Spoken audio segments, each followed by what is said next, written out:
equals to ln sin x differentiate it. So আমাকে কোশ্চেনে বলা হয়েছে এই পুরো জিনিসটাকে ডিফারেন্সিয়েট করতে। এখন আমি ডিফারেন্সিয়েট করব কিভাবে? ডিফারেন্সিয়েট করব হলো আমি চেইন রুল দিয়ে। সো চেইন রুল জিনিসটা কি? সো আমি চাইলে লিখতে পারি let y equals to ln u, R u জিনিসটা কি? u জিনিসটা হলো আমার sin x।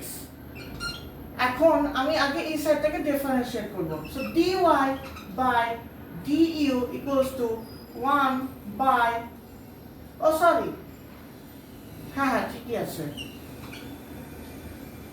dy by du।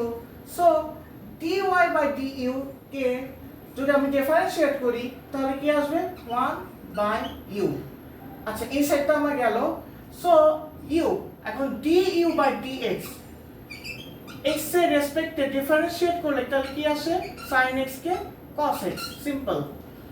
আচ্ছা এখন dy by dx এই জিনিসটা কি? dy by dx হলো dy divided by du into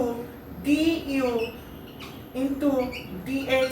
এখন dy by du এই জিনিসটা হলো 1 by u into du into dx, তাহলে কি আসে? cos x। এখন u জিনিসটা কি? u জিনিসটা হলো 1 by sin x into cos x। so cos x divided by sin x, so cos x divided by sin x আমরা ট্রিগোনোমেট্রিতে কি জানি? cot x। একটা জিনিস খেয়াল করে দেখেন যে ln sin x কে যদি আমি ডিফারেন্সিয়েট করি চেইন রুলে তাহলে কি আসে? cot x। Thank you so much.